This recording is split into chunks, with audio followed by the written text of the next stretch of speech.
ورحمۃ اللہ وبرکاتہ الحمدللہ رب العالمین والصلاة والسلام علی رسولہ الکریم اما بعد فاعوذ باللہ من الشیطان الرجیم بسم اللہ الرحمن الرحیم کانوا قلیلا من اللیل ما یہجعون وبالاسحار ہم یستغفرون رب اشرح لی صدری ویسر لی امری واحلل عقدۃ من لسانی یفقهوا قولی ربی زدنی علما۔ قابل احترام محترم سامعین اکرام، اللہ تبارک و تعالیٰ اپنے بندوں کو قریب کرنے اور اپنے بندوں کو زیادہ سے زیادہ ثواب کمانے، اپنے بندوں کو نجات کے لیے سال کے 12 مہینوں میں سے ایک مہینہ رمضان کا مہینہ ایسا عطا کیا جس میں اللہ تبارک و تعالیٰ ایک نیکی کا بدلہ 10 سے لے کر 700 نیکیوں تک ضرب کر کے دگنا عطا کرتا ہے۔ یہ اللہ تبارک و تعالیٰ کی کئی ایسی نعمتیں ہیں جن کو ہم شمار نہیں کر سکتے۔ اللہ تبارک و تعالیٰ رمضان کے مہینے میں جہاں پر صیام ہے، روزہ ہے، قیام بھی ہے، تراویح بھی پڑھی جاتی ہے، یہاں پر جہاں پر سحور ہے، سحری کی جاتی ہے، وہیں پر فطور بھی ہے، افطاری کی جاتی ہے۔ رمضان کے مہینے میں چاند دیکھ کر جو سنت کے ساتھ شروع کی جاتی ہے اور چاند اور عید کے نماز کے ذریعے سے ختم کیا جاتا ہے، تو رمضان میں اللہ تبارک و تعالیٰ کئی زیادہ اعمال سے، عبادتوں سے، اجر و ثواب کے کاموں سے مکمل اس مہینے کو بھر دیا ہے۔ بخاری کی حدیث ہمارے سامنے موجود ہے کہ رسول اللہ صلی اللہ علیہ وسلم نے کہا، ابو ہریرہ روایت بیان کرتے ہیں، من قام رمضان ایمانا و احتسابا غفر له ما تقدم من ذنبه۔ تو آج کی اس ویڈیو میں ہم بات کریں گے کہ قیام اللیل، تراویح کے مسائل، کہ اس تراویح کے فضیلتیں کیا ہیں اور اللہ کے رسول صلی اللہ علیہ وسلم کی سنت کیا ہے۔ اس کے بارے میں اللہ کے رسول کی حدیث، بخاری کی حدیث ہے کہ اللہ کے رسول نے کہا، جو کوئی رمضان میں قیام کرے، تراویح پڑھے، قیام اللیل کرے اور وہ نیک نیت اور ایمان کی حالت میں کرے تو اس کے جو بھی پچھلے گناہ ہیں اسے معاف کر دیے جائیں گے۔ یہ اس کی فضیلت ہے کہ انسان ایک عمل کرے، اس کے کئی دنوں کے گناہ معاف ہو جائیں۔ انسان ایک نیک عمل ایسا کرے کہ جس سے الگ الگ کبیرہ اور جو بھی چھوٹے موٹے گناہ ہیں ان کئی دنوں تک ہمارے معاف ہو جائے، اور یہ ایک ایسا عمل جس کے ذریعے ثواب بڑھتا ہے اور گناہ کم ہوتا ہے۔ اس طرح اللہ کے رسول صلی اللہ علیہ وسلم نے قیام اللیل، تراویح کے بارے میں یہی بتایا کہ انسان جب اس کو پڑھتا ہے تو اس کے غفر لہ ما تقدم من ذنبہ، اس کے گناہ معاف کر دیے جاتے ہیں۔ اور اللہ تبارک و تعالیٰ قرآن میں قیام اللیل کے بارے میں بتاتا ہے کہ مومنوں کی صفت ہے کہ وہ راتوں کے حصے میں اللہ تبارک و تعالیٰ کا حق ڈھونڈتے ہیں، اپنے اوقات ہیں اس میں سے اللہ تبارک و تعالیٰ کے لیے ذرا وقت تقسیم کرتے ہیں۔ اللہ تبارک و تعالیٰ نے کہا کہ کانوا قلیلا من اللیل ما یہجعون وبالاسحار ہم یستغفرون، یہ راتوں کو سوتے بھی ہیں اور اس کے ساتھ ساتھ اللہ تبارک و تعالیٰ کے پاس استغفار بھی طلب کرتے ہیں۔ تو سحری کا جو لفظ ہے اللہ نے یہاں پر استعمال کیا، بالاسحار ہم یستغفرون، وہ رات کے آخری حصے میں اللہ سے مغفرت طلب کرتے ہیں۔ تو یہاں پر بتایا گیا کہ قیام اللیل اللہ تبارک و تعالیٰ کو اپنے فرض نمازوں کے بعد بہت پسندیدہ نماز ہے۔ رسول اللہ صلی اللہ علیہ وسلم کی حدیث صحیح مسلم میں موجود ہے، اللہ کے رسول صلی اللہ علیہ وسلم نے کہا، افضل الصلاۃ بعد الفریضۃ صلاۃ اللیل، اللہ تبارک و تعالیٰ کو فرض نمازوں کے بعد بہترین فضیلت، اہمیت اور پسندیدہ عبادت نماز رات کی تہجد کی نماز ہے، قیام اللیل ہے۔ اب ہم بات کریں کہ رمضان میں تراویح پڑھی جاتی ہے، عام دنوں میں تہجد پڑھی جاتی ہے، اور قرآن میں حدیث میں قیام اللیل کا لفظ ملتا ہے۔ تراویح، تہجد، قیام اللیل، 3 نام ہوئے، تو یہ کون سے الگ الگ نمازیں ہیں، اس میں ہم فرق پہچاننا بے حد ضروری ہے۔ تو تہجد کسے کہتے ہیں، تراویح کسے کہتے ہیں اور قیام اللیل کسے کہتے ہیں، اس کو اگر ہم پہچان لیں گے تو ہم اس پر عمل کرنا، اس کو ادا کرنا، اس کی نیت باندھنا بہت آسانی ہو جاتا ہے۔ تو اللہ تبارک و تعالیٰ نے قرآن میں الگ الگ جگہ پر آیتیں نازل کیا۔ اللہ نے کہا کہ وَمِنَ اللَّيْلِ فَتَهَجَّدْ بِهِ نَافِلَةً لَكَ، تو اللہ تبارک و تعالیٰ نے کہا کہ رات کے تھوڑی حصے میں آپ جاگ کر نماز پڑھیں، یہ تمہارے لیے نفل زیادہ عبادت ہے۔ اور اللہ تبارک و تعالیٰ دوسری جگہ کہا کہ یا ایھا المزمل قم اللیل الا قلیلا،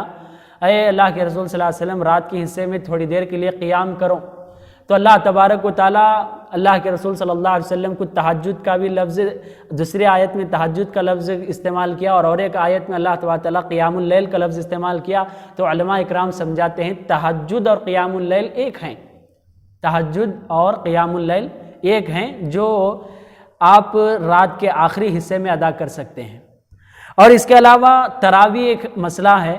جسے خاص طور پر علماء اسی میں شمار کرتے ہیں، مگر یہ رمضان کے ساتھ خاص ہے۔ یہ سنت عام دنوں میں، عام مہینوں میں ادا کی نہیں جاتی، جماعت کے ساتھ نہیں پڑھی جاتی، مگر رمضان میں اسے خاص خصوصیت کے ساتھ نام بھی دیا گیا اور اسی نام کے ساتھ یہ ادا بھی کی جاتی ہے۔ تو یہی نمازوں میں سے شمار تو ہوگی، مگر رمضان کے ساتھ یہ تراویح خاص ہے۔ اب اس کے بعد ہم رسول اللہ صلی اللہ علیہ وسلم کی زندگی میں یہ رمضان کا مسئلہ کیا کچھ ہے اور اللہ کے رسول کی سنتیں اس کے متعلق کیا ہیں، اس کے بارے میں ہم بات کرتے چلیں تو متفق علیہ حدیث ہے۔ اللہ کے رسول صلی اللہ علیہ وسلم کے بارے میں عائشہ رضی اللہ عنہا بیان کرتی ہیں، اللہ کے رسول صلی اللہ علیہ وسلم نے رمضان کے آخری عشرے میں سے ایک مرتبہ تراویح کے لیے جماعت قائم کی، کئی صحابہ جمع ہوئے، اللہ کے رسول نے بخوشی یہ نماز ادا کی، اور اس کے بعد اللہ کے رسول صلی اللہ علیہ وسلم نے ایک دن وقفہ چھوڑ کر پھر دوسرے دن ایک دن چھوڑ کر اس کے بعد تیسرے دن اللہ کے رسول صلی اللہ علیہ وسلم نے صحابہ پر پھر جماعت کے ساتھ نماز ادا کی۔ تو دوسرے مرتبہ جب اللہ کے رسول پڑھے تھے تو صحابہ کی تعداد بہت زیادہ بڑھ گئی،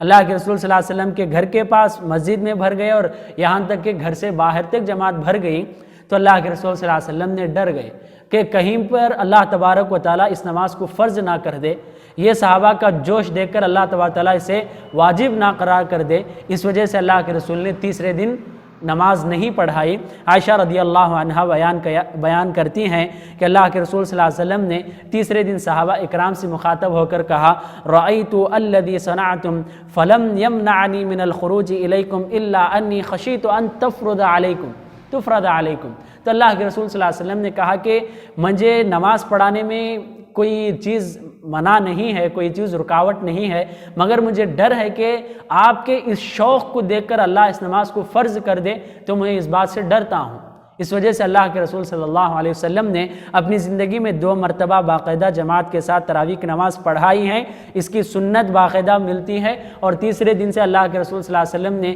اس وجہ سے رکا دی کہ یہ فرض نہ ہو جائے۔ تو باقاعدہ جماعت سے بھی ثابت ہے اور اللہ کے رسول سے بھی ثابت ہے۔ مسلمانوں میں سے کئی ایسے فرقے ہیں جو کہتے ہیں کہ عمر رضی اللہ عنہ کی یہ سنت ہے، تو اس وجہ سے یہ اللہ کے رسول کی سنت نہیں ہے، جبکہ ہمارے سامنے متفق علیہ حدیث ہے، عائشہ رضی اللہ عنہ اور ابن عباس رضی اللہ عنہ اس بات کی گواہی دیتے ہیں۔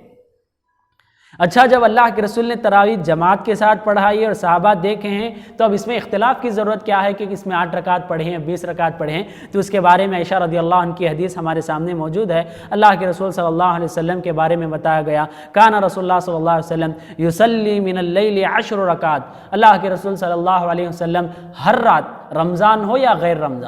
رمضان میں ہو یا دوسرے رمضان کے علاوہ باقی مہینوں میں، سال کے 12 مہینوں میں اللہ کے رسول رات کے وقت 10 رکعتیں پڑھتے تھے۔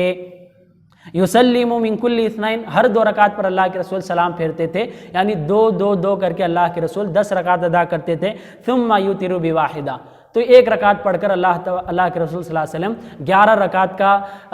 ہر دن 11 رکعت کی سنت اللہ کے رسول کی 11 رکعت کی نمازیں تھی۔ یہ اللہ کے رسول صلی اللہ علیہ وسلم کی ایک ایسی دلیل ہے جو ہم اس پر ہرگز اختلاف نہیں کر سکتے۔ اب اس کے علاوہ اور ایک حدیث ہمارے سامنے متفق علیہ ہے، عائشہ رضی اللہ عنہا نے کہا کہ ما کان رسول اللہ صلی اللہ علیہ وسلم یزید فی رمضان ولا فی غیرہ علی 11 رکعت، تو اللہ کے رسول صلی اللہ علیہ وسلم نہ ہی رمضان میں کبھی 11 رکعت سے بڑھ کر پڑھا ہے اور نہ ہی غیر رمضان میں اللہ کے رسول نے کبھی 11 رکعت سے بڑھ کر نہیں پڑھا۔ اب یہ حدیثیں چھوڑ کر اور حدیثوں کا مطالعہ کریں گے تو اس میں بتایا گیا کہ اللہ کے رسول نے 7 رکعت، 9 رکعت، 11 رکعت، 13 رکعت بھی ذکر ملتا ہے کہ اللہ کے رسول اس طرح قیام اللیل پڑھا کرتے تھے۔ اچھا، تو یہ اللہ کے رسول کی سنتیں رہیں۔ اگر ہم عمر رضی اللہ عنہ کی بات کریں تو عمر رضی اللہ عنہ کی خلافت میں عمر رضی اللہ عنہ نے دیکھا کہ کئی لوگ مسجد میں نماز ادا کر رہے ہیں، تراویح پڑھ رہے ہیں، مگر ہر کوئی الگ الگ اپنی نمازیں پڑھ رہا ہے۔ تو اس وقت عمر رضی اللہ عنہ نے ابی بن کعب رضی اللہ عنہ کے امامت کے پیچھے باقاعدہ ان کو امام بنا کے رمضان کے خاص طور پر تمام لوگوں کو جمع کر دیا، اور باقاعدہ اس میں یہ بھی حدیثیں موجود ہیں کہ یہ باقاعدہ 11 رکعت بھی پڑھی گئی ہیں، اور مکمل یہ بھی حدیثیں باقاعدہ لکھی گئی ہیں کہ صحابہ اکرام سے صحیح ثابت ہے کہ بس پر 1 رکعت بھی پڑھی گئی ہیں، یعنی 20 رکعت تراویح کا بھی ہم کو صحیح روایات سے مسئلہ ملتا ہے، اور باقاعدہ صحیح احادیث سے 11 رکعت کا مسئلہ بھی ملتا ہے۔ تو اب اس میں اختلاف کرنے کی ضرورت نہیں ہے۔ یہی سوال بہت سے بڑے بڑے علماء سے پوچھا گیا، تو ابن باز رحمہ اللہ کو جب یہ مسئلہ پوچھا گیا تو انہوں نے بہت ہی اچھے انداز میں جواب دیا کہ اللہ کے رسول صلی اللہ علیہ وسلم نے لوگوں کو یہ نماز فرض ہو جانے کی ڈر کی وجہ سے چھوڑ دیا ہے، تو اللہ کے رسول نے پہلی دلیل یہ فرض ہونے پر جماعت کے ڈر سے چھوڑنا، یہ اللہ کے رسول کی وسعت ہے کہ نماز میں باقاعدہ وسیع مسئلہ ہے کہ انسان جیسا چاہے عمل کر سکتا ہے۔ اور اللہ کے رسول کی دوسری بہت بڑی دلیل کہ اللہ کے رسول نے 7 پڑھی ہے، 9 پڑھی ہے، 11 رکعت 13 رکعت تک پڑھی ہے، تو اللہ کے رسول نے اس میں حد نہیں باندھا، اختیار ہے۔ تیسری بات عمر رضی اللہ عنہ کی جو سنت ہے کہ باقاعدہ انہوں نے 20 رکعت کو ادا کیا ہے، اور اس کے اوپر وتر ادا کر کے 21-23 جو رکعتیں پڑھی ہیں، جو اس میں بھی تمام مسائل کو ملا کر ابن باز رحمہ اللہ نے کہا کہ اس میں اختلاف کرنے کا مسئلہ ہی نہیں ہے، یہ باقاعدہ ایک ایسی عبادت جو مکمل اس میں وسعت پائی جاتی ہے، اس میں حد باندھنا یہ غلط چیز ہے۔ اس کے باوجود ابن باز رحمہ اللہ آخر میں یہ بھی کہہ دیتے ہیں کہ اگر آپ کو واقعی طور پر حد باندھنا ہو تو اللہ کے رسول کے حدیثیں جو زیادہ سے زیادہ ہیں کہ اللہ کے رسول نے 11 رکعت پڑھی ہے، اس پر عمل کیا کریں، یہ اللہ کے رسول کی زیادہ تر حدیثیں ملتے ہیں۔ ایک چھوٹی سی مثال بتا کر بات کو آگے بڑھاؤں تو ایک طرف 10 kg ہے اور ایک طرف صرف 1 kg ہے۔ ہر انسان اس بات کو جانتا ہے کہ کون سی چیز وزندار ہوگی، وہ چیز جو 10 kg کی ہے، یہ ہر انسان جانتا ہے۔ تو اسی طرح اللہ کے رسول صلی اللہ علیہ وسلم کی حدیثیں جو صحیح ہیں، جو ان رکعات پر اللہ کے رسول عام دنوں میں اور رمضان میں بھی کس طرح نماز پڑھتے تھے، کئی حدیثیں ایک طرف ہیں، چند حدیثیں ایک طرف ہیں، تو باقاعدہ وہی بات وزندار ہوگی جو کئی حدیثوں کی بات ہے، جو کئی حدیثیں ایک طرف جمع ہوتے ہیں۔ تو اللہ کے رسول صلی اللہ علیہ وسلم کی یہ سنت ہے کہ اللہ کے رسول نے الگ الگ رکعتیں پڑھی، اور اس میں وسعت پائی جاتی ہے۔ عورتوں کے لیے بھی بہت آسانی ہے، مردوں کے لیے بھی بہت آسانی ہے کہ وہ چاہے تو آخری کم از کم 10 رکعت پڑھ کے اپنی نماز ختم کرے، یعنی 11 رکعت پر ختم کرے، کوئی 13 رکعت پر ختم کرے، کوئی چاہے تو باقاعدہ 21-23 پر بھی ختم کر سکتا ہے۔ اور ابن باز رحمہ اللہ یہ بھی بتاتے ہیں کہ اسلاف میں سے کئی ہمارے ایسے علماء اسلاف گزرے ہیں جو رمضان میں 40 رکعت بھی ادا کرتے تھے۔ تو یہ تمام چیزیں ہم ایک ہٹا جمع کر کے یہ بات ہم سب مسلمان سمجھنا چاہیے کہ تراویح کا مسئلہ بہت آسان ہے، وسعت والا مسئلہ ہے، بہت ہی کھلا مسئلہ ہے۔ انسان کے لیے اس میں اختیار دیا گیا ہے کہ وہ جتنی طاقت رکھے اتنی رکعت پڑھ سکتا ہے۔ اس میں حد باندھنا اور اسے تنگ کرنا، اس میں اختلاف پیدا کرنا، یہ ہماری بہت کمزوری کی بات ہے۔ اگر ہم آخر میں بات کریں کہ وتر تراویح اس کا حکم کیا ہے، تو یہ سنت مؤکدہ بتایا جاتا ہے،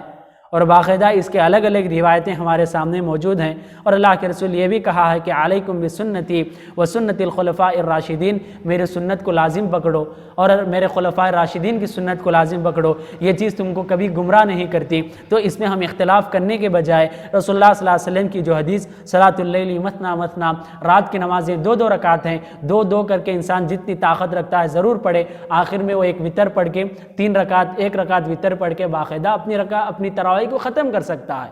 ان باتوں کو سمجھنے کی ضرورت ہے، اختلاف کو بند کرنے کی ضرورت ہے۔ اللہ سے دعا ہے کہ اللہ تبارک تعالیٰ جو وسعت اور رخصت کے مسائل ہیں اللہ ان کو سمجھنے اور اپنے طاقت کے حساب سے اس پر عمل کرنے کی توفیق عطا فرمائے، اور اللہ ہم سب کو صحیح راستہ، صحیح سنت ہم کو نصیب فرمائے، اس کا راستہ دکھائے، آمین۔ والسلام علیکم ورحمۃ اللہ وبرکاتہ۔